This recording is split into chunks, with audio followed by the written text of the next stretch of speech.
Hello, and welcome to Episode 3 of Faith Unbound in Lycoming County, a podcast produced by United Churches of Lycoming County.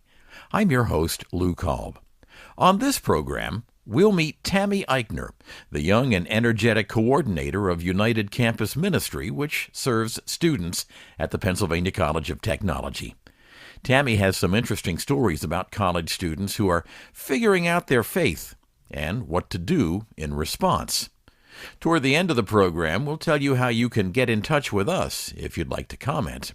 And we'll also have some news about exciting changes coming to our website, uclc.org. But now, here's our conversation with Tammy Aichner, United Campus Ministry Coordinator at UCLC. Tammy Aichner, welcome to Faith Unbound in Lycoming County. Thank you, Lou. Thanks for having me. It's what we usually like to do is start out with a little biographical material on our guests. So if you don't mind, we'll talk about Tammy for a couple of minutes. Where are you from? Where'd you grow up? I'm actually from the Finger Lakes region of New York in a small little town called Penn Yan. It's on Keuka Lake. Oh, yeah. That's where all the wine comes from, right? Yes. In fact, that was actually my first job. So because it is the vineyard area, when you turn 12 years old, the school nurse gives you your physical, so you can get your farm permit. And then you go to whatever vineyard farmer hires you. Your school bus driver will drop you off after school, and then you work there until dinner time, and then you go home and you eat, do your homework, get up the next day and start the whole thing over again. And what a great first job to be able to work in the vineyards and to just look out over those beautiful lakes. At the time, all you're thinking about is how much money can you make to buy the next thing you want. But looking back on it, you now realize what a beautiful opportunity that was. And the whole community it sounds like it's set up. They expect you to work and they make it easy for that to happen, too. Oh, absolutely. How about your faith? Are you from a family that had great faith? No, actually I'm not. So growing up, the only exposure I had to faith was with my grandmother. And my grandmother was Catholic. So whenever someone would ask, I'd say I was Catholic. But it was really more by association and not attendance. It was just because it was the only person I knew who had any faith.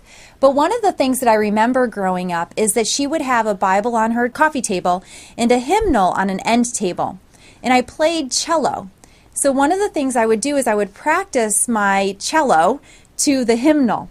So I learned some of the hymns long before I ever sang them in a church. And at that time, there were lots of things that were going on in my family life. And I would look at friends that seemed to have it all together. And although at the time, you think they have it all together, now we know we're all broken. But they seem to have it together. And the one thing that I noticed that their family had that our family didn't have was faith. So in my very young mind, I thought, if only we had Jesus in our life, then everything would be so much better. And that's what's missing. And now looking back at it, I think the same thing. If, Jesus just makes everything so much better. It wasn't until my mom became ill, probably about 20 years ago, that I really started opening the Bible, studying Scripture, trying to figure out what everything meant.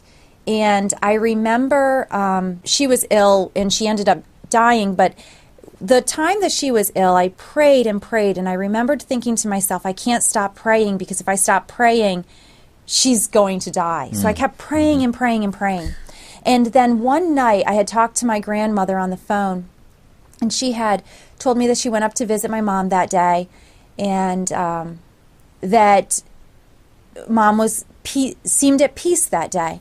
So that night, I remember, again, not having any faith background, I remember saying, God, your will be done. Not, please keep her alive for me, so, for selfish reasons. And the next day, she passed away. Wow. And I went to the hospital, which was in Rochester, so I drove all the way back to Rochester, and her doctor's name was Dr. Job. And I said, I remember the book of Job in the Bible. And there was a Bible that my gram had left the previous day. And so I opened it, and at her bedside started reading the book of Job and the trials. And that was it was probably a month later that I stepped foot into the church that I now belong to. It's interesting that you said, "Thy will be done," because I don't know if you're familiar with the Father Tim books. There's a Jan Karen has written a series of novels about a Episcopal priest in the mountains of North Carolina, but they often pray that prayer, and they refer to it as the prayer that never fails, which I think is a great title. I agree. Yeah. So anyway, your first steps in faith certainly must have taken, because now you're a pastor, and of course the reason we're talking to you is that you are the coordinator of the United Campus Ministry at UCLC. How did you get involved in youth ministry? So I had a wonderful pastor, the one who baptized me, and he was so open to just suggestions. And we have a church that also is very welcoming of anything. Some people are pretty resistant to change. Yeah. Our church is not. And they had my first year there, the youth pastor for Sunday school had decided that was going to be her last year, and they were looking for someone to start teaching the following fall. And so I said to, and my daughter was part of that youth. I said to my pastor, I said, if no one else is interested, I would not want to step on anyone else's feet if they were interested. But if no one else is interested, I would love to do something like this. And so he said, it's yours if you want it.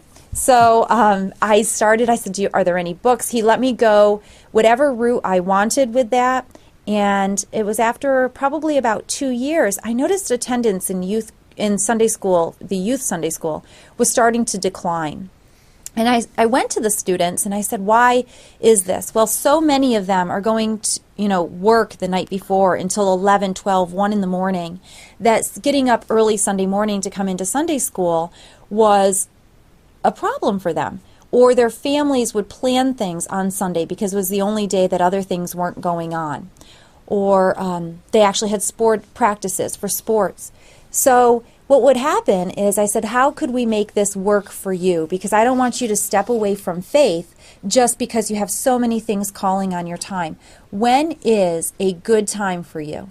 And they agreed, all collectively, that Sunday night was free for the bulk of them, not Sunday morning. Great idea. So I went to my pastor and I said to him, would we be able to have a youth group Sunday night? We would do our lesson, we would do a meal, and we would do some fun activities, some fellowship as well, and we would have it from 6 to 8. I met no resistance. You wouldn't be squeezing it into that hour or 45 minutes between services like a lot of churches. Exactly. Yeah. Exactly. Yeah. And we went from 2 or 3 people that it had dwindled down to in Sunday school to 14 to 15 teenagers who still keep coming back even though they're 20 now. Oh, that's awesome. For a youth group, in the evenings. And so when an opportunity came open for campus ministry, it was that same pastor who went to Gwen and said, I think I have someone who might be interested in this. And Gwen reached out to me by phone call. And that's how it all started. You're listening to Faith Unbound in Lycoming County, a podcast from the United Churches of Lycoming County. And our guest is Tammy Aichner, who is the coordinator. Is that the proper title of United Campus Ministry? Yes, it's the United Campus Ministry Coordinator. Okay. And you are at Penn College. And it seems to be a remarkable and involved and active group there. Every time Cammy and I are both on the board, of course, of UCLC, and whenever it's time for the UCM report, I always sit up and pay a little more attention because you always have something interesting and exciting to talk about. How long have you been associated with that, and what can you tell us about your involvement with UCM? So this is my 6th year with United Campus Ministry. And when I first started, we had one student. And she started, she was a freshman that year. She was my first student on the first night. And she still comes back even for Bible studies, even though she has long graduated. But it started as a Bible study on Monday evenings. And they're pastor-led Bible studies. And it runs for about an hour. And it gives the students and our local churches a chance to connect with each other. rather than just having student-led Bible studies, they have a chance to meet local pastors and what they can bring to that Bible study. So on Monday evenings, we have our pastor-led Bible studies. And then it kind of developed from there. We now have Jesus in Java, which is something we started a year ago.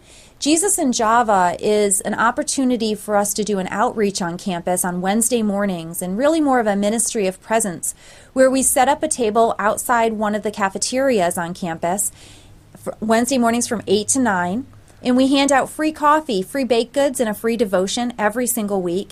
And I just want to say what great support we have had from the campus, because not only did we have to get approval to set up our table and reserve that spot, but we also had to get approval from food services, because they're on the other side of that cafeteria door trying to sell food while we're giving away free food and free coffee. And we met with no resistance. Both of them were more than happy to let us set that table up for the hour. We have so many students and faculty who come by now to just, maybe it is to grab a cup of coffee or that devotion. We have one girl who... It's okay if it takes a little food and coffee to get their attention. Yes, exactly.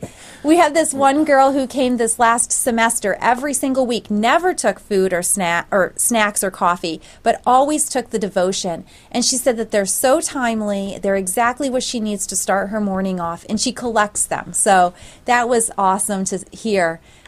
Because sometimes, like you said, they'll come for the food and coffee and the devotion's the afterthought, but not with her. Sure. So UCM, is that a national or worldwide ministry, and the Penn College is a local chapter of, or how does that work? Is there... It falls under the it falls under the United Churches of Lycoming County umbrella. Okay. And it started many years ago, long before I did. And I'm not sure the origins of it, the beginnings of it. I know that it was hard fought to be on campus, and there were a number of people that were connected to the college that were instrumental in getting this up and running. And I just am fortunate enough to be able to come towards the tail end of it, where they did a lot of that hard legwork at the beginning, probably 15 years ago. College can be a difficult, certainly high school as well, but since you're involved with the college ministry, we'll stick to that. But still, that is can be a difficult time for kids. They're figuring out who they are. They're not sure if it's what their faith is, if it's cool to have faith. Do you see a lot of confused kids who are searching? We see a wide variety. We see those kids who did not grow up in a faith-filled home, and they now are coming on campus and searching. And so they try a bunch of different groups, actually, just to kind of see where they fit or what's calling to them, or even if they believe. And then we see the ones that have grown up from day one, who don't remember a time where it was not in their life, who I look back and I think to myself, if I were there when I was 18, 19, 20 years old, what great change they're going to bring. Yeah. It's interesting, a number of the pastors that we have come on, do Bible study, will say how they grew up in a faith-filled home, and it was at that college those college years, where they turned from it and actually tried to be a little more independent, tried to do things a little more their way. And typically what happens when we try to do things our way and we take control and leave God out of that equation, we dig ourselves a pretty deep mess. That was certainly my experience. So I can... Yeah, absolutely. And it's often after that they turn back. But I look at these students and see the growth, and I'm just so blessed to be part of that faith journey with them. To watch a student who enters in as a freshman who is just struggling to find some people who are like-minded to help support those choices that they want to make that maybe culturally or the society deems as uncool, like you said, and they don't want that. Typically what we see is roommate issues, where they're asking for prayer regularly because they have a couple roommates that are living a life that is not the same as what they would prefer or what they are trying to follow, and that clash in a dorm. So that's a lot of what we see. I was delighted to hear you mention that faculty, too, comes over to take part, because I've heard, and I can't imagine this happening at Penn College, but in some places I know there are professors who might actively battle Christianity and try to derail a student's faith. You haven't run into anything like that over there, have you? We haven't. The faculty and staff have been extremely supportive. I'm not saying that there aren't some out there. I'm not sitting in the classes, so I'm not sure how that plays out. But we have had a number of them even sit in our Bible studies or come for their devotion or ask us to lift them up in prayer because of a medical issue or a family member that needs prayer. We see a great amount of support from faculty and staff. That's wonderful to hear. I know a strong faith routine, like regular prayer, certainly helps to keep faith strong. And what do you do as a group to give root to that young faith of theirs? So we do a number of things in addition to our Bible studies where we meet and gather on Monday night and we grow in God's Word there. There's also a prayer group that we gather for on Thursdays, where we, from 4 o'clock to 5 o'clock, and we connect with some other students that are part of other campus ministry organizations. That's part of our regular routine. One of the students just last week when we were meeting said that her favorite time of the week is when we meet for our Bible study and then when we follow that up Thursday with prayer, and how it just recharges her. And how she's so happy that we're able to come together. No boundaries, just coming together and being one body of Christ. So they can pray about anything that they choose, and I would imagine there are both spoken and moments for silent prayer as well in the group? There are, and in fact, I just came from that before coming here tonight. And one of the things that I noticed, we had a new student this evening and was just completely moved by prayer. She didn't offer up any prayer requests, but like you said, there's so many unspoken, there's hurts on our heart that we can't even give words to.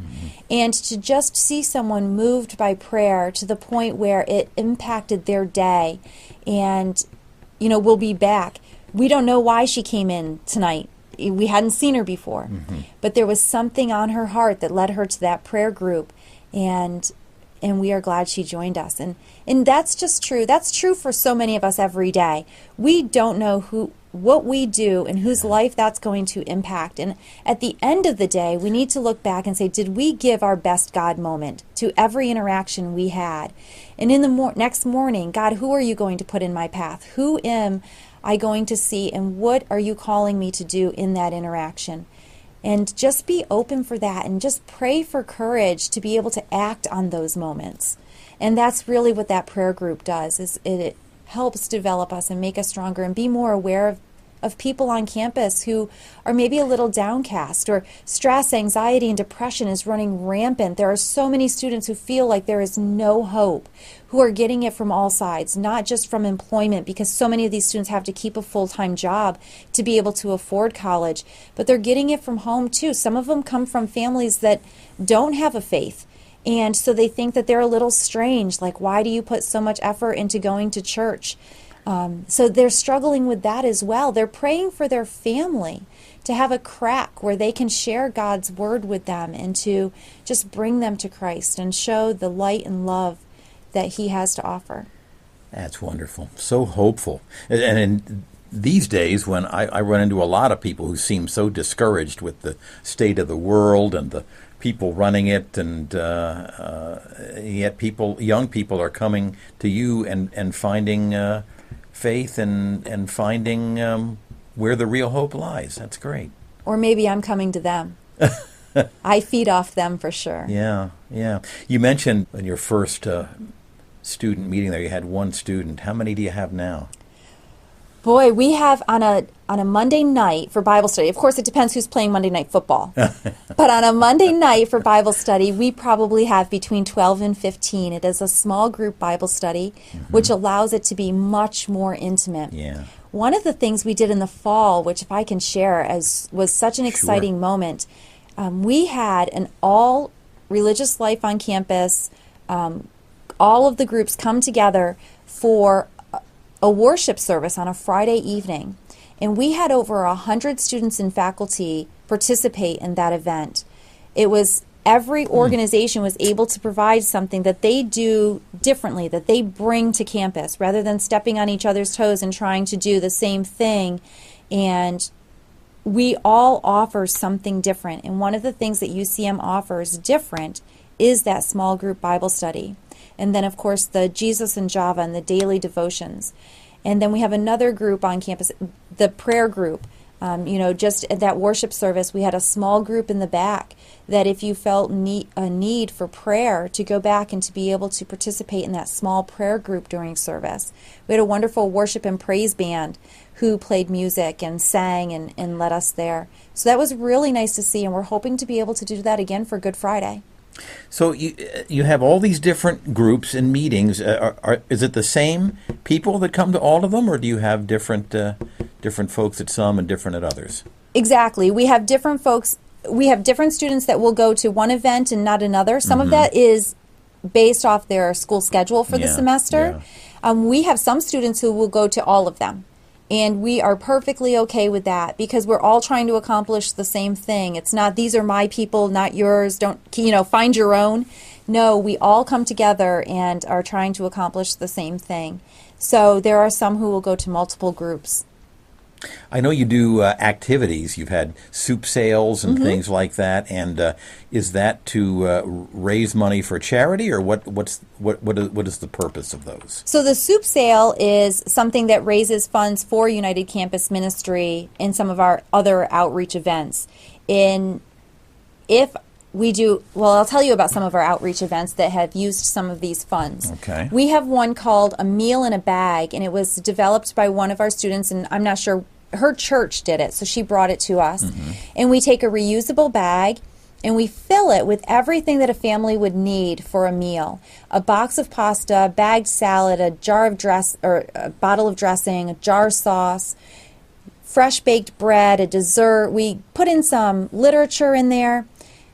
And then what we do is we go around to a food insecure neighborhood. And of course, we pray before we do this, that God protects us and that there's safety in what we're doing and that we would glorify Him in this.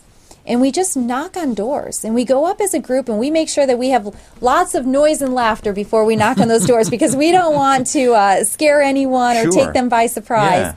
But we'll knock on their doors, and they'll answer, and we'll say, hey, we've got a free meal for you.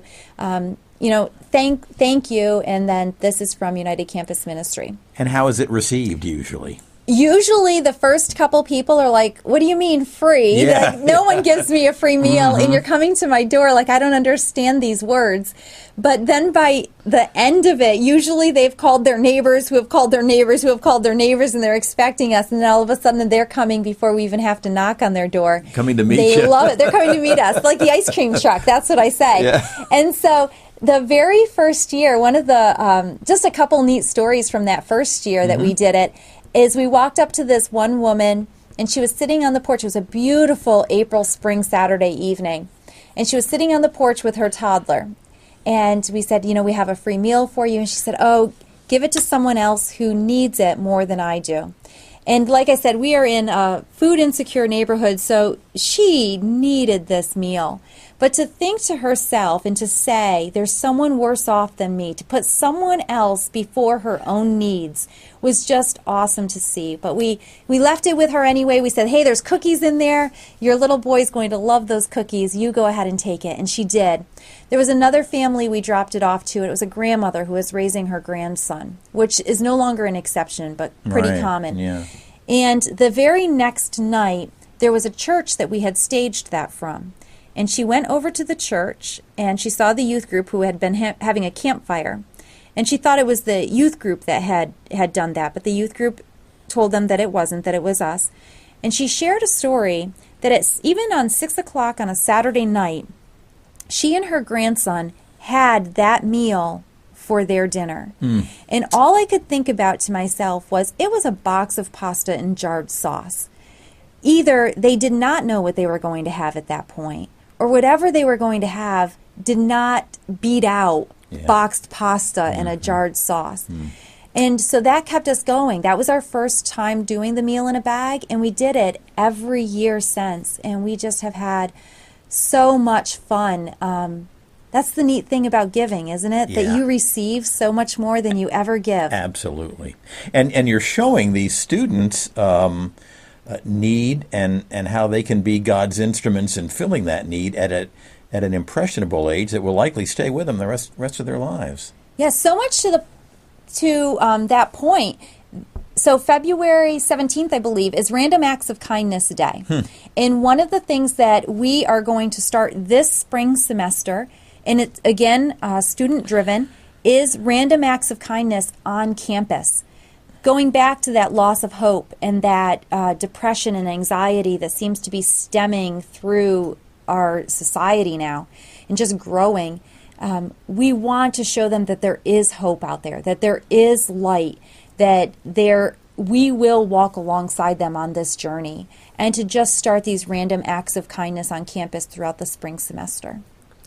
So let's say somebody whose kid or grandkid is in Penn College is hearing this, or maybe a student themselves, and they want to get involved. What's the best way to do that? Well, they can reach out to us at our email, ucm@uclc.org. They can reach out to any of our student leaders, which are found on the Penn College website. And then we also have our UCM Facebook page. It's pct.edu, I think, yep, is it? That's the one. Okay. And so it's UCM, and you can reach out to any of our leadership team on there. We are a student organization, so you'd find us under the student organization page. And all 4 of our leaders are students on campus. And to watch their growth, too. Yeah. So we've had a couple of the students who came in and they were very timid, like even at the end, who wants to offer prayer? They're like, everyone's looking down, don't look at me, don't look at me. Yeah, right. And then, if you have any prayer requests, nope, they don't. They keep everything silent. And then over the course of 6-8 months, now all of a sudden they're raising their hand and saying, hey, I'll lead a Bible study on such and such a date. Let me prepare and lead it. To watch that transformation from walking into a group of your peers where you don't even feel comfortable yet to share, to moving along to not only sharing thoughts and feelings and making yourself vulnerable, because who wants to do that at 20 years old, to being able to prepare and lead a Bible study for those same peers. It's just awesome to be part of. So I understand you went on a mission trip, was it last year, 2 years ago, something like that? 2 years ago. We went to West Virginia, in the middle of nowhere. Lou, this place did not even have cell phone reception. Like, they still had landlines with cords. And it was like their big store was a Dollar General. Yeah. So wow. I remember my husband sent me a message, and he said to me, he goes, did you spend $25 at a Dollar General? I said, yeah. I said, and let me tell you what I got. I got a towel, a blanket, soap, a complete outfit, some ibuprofen. I had the amount of stuff you can get for $25 at a Dollar General in West Virginia is amazing. So we, for the entire week, we worked in West Virginia. What we did is they had taken 2 schools and combined them into one. And the one school that had been left vacant was going to be a community center. But there was a lot of hurt feelings because of this. There was... why wasn't it our school that they could keep? Why did our kids have to go to that school? That kind of feeling. Yeah. So they were bringing mission groups in to turn this school into a community center. And we got to work at this community center with a high school group from South Carolina. And we spent the entire week stripping layers and layers of paint off of the locker room, shower room floors. So we had wonderful professor with us. Her name was Deb Buckman. And if you know anything about her, she comes from a science background. I know Deb. She goes to our church. Yes. So, yeah. She comes from a science background. So she was so conscientious about our students and the fact that we had poor ventilation. She made sure that they had these eco-friendly strippers that we used. And they had to travel an hour each way to go get these. That's how far away the closest Walmart was. Wow. But then the hardware stores too. So she made sure that they had eco-friendly stripper that we could use. And we did. We spent all week stripping this floor. But the one day we sat out at lunch, it was the first or second day, and we looked across the road, and up at the very top there was this rock formation. And so we said to the woman who was leading the community center, who happened to be the principal when it was a school, she said, "Oh yeah, we used to take the first graders up there on a field trip. We'd hike up the ridge to the top and we'd have a picnic lunch up there." So the kids and I thought this would be great. Towards the end of the week, we're going to hike up there and we're going to have a fun time. And the principal told us, the good news, like the incentive to get to the top, is there's cell reception. So the kids were like, "Oh, we're all about this. We can text again." We've been without cell reception all week long. Let's make this hike. Well, the thing is first graders from West Virginia are used to hiking up what they call a ridge line.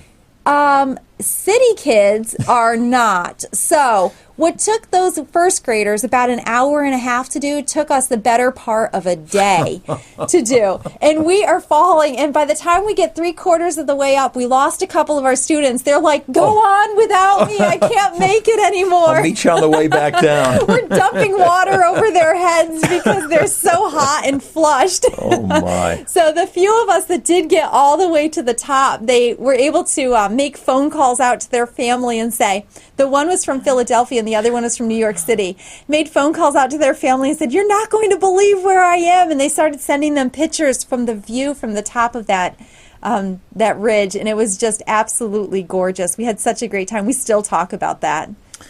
You know, the last question I was going to ask you was something like, how do you keep your own faith nourished? But I can see that probably just watching God work in these students would do a pretty good job of that. Yeah, absolutely. Like I said, I feed off them. Yeah, that's great. Tammy Aichner, God bless you and your ministry, and thank you for your time. Thank you, Lou. Thank you so much. Boy, I wish they could bottle her enthusiasm. I don't know about you, but I could certainly use a shot or two of it on any given day. Tammy Aichner. She is United Campus Ministry Coordinator for UCLC. What a delightful person. And she's certainly putting her faith into action, serving not only her church, but the students of Penn College. And I have to say, I left our conversation feeling a lot more hopeful and optimistic about the young people who will, in the not-too-distant future, be running things in place of us. Some of them are developing and having their faith nurtured and nourished by Tammy and people like her right now. So keep them all in your prayers.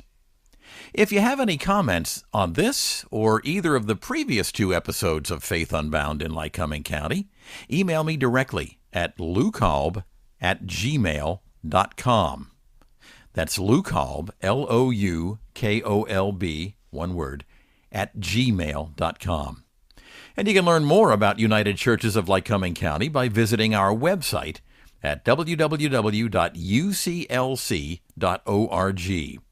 That's www.uclc.org. And speaking of our website, it's about to undergo an exciting upgrade. The UCLC site was chosen to be redesigned as part of the capstone project by students of Denise Leet's web and multimedia class at Penn College. We look forward to being able to be much more interactive with you and to having these podcasts available right from the website. And hopefully we'll be able to add some other web-oriented features as well. We're just beginning that process, and we'll keep you posted on our progress on future programs. Thanks for listening. We hope you enjoyed our visit with Tammy Aichner, and we'll see you next time on Faith Unbound in Lycoming County.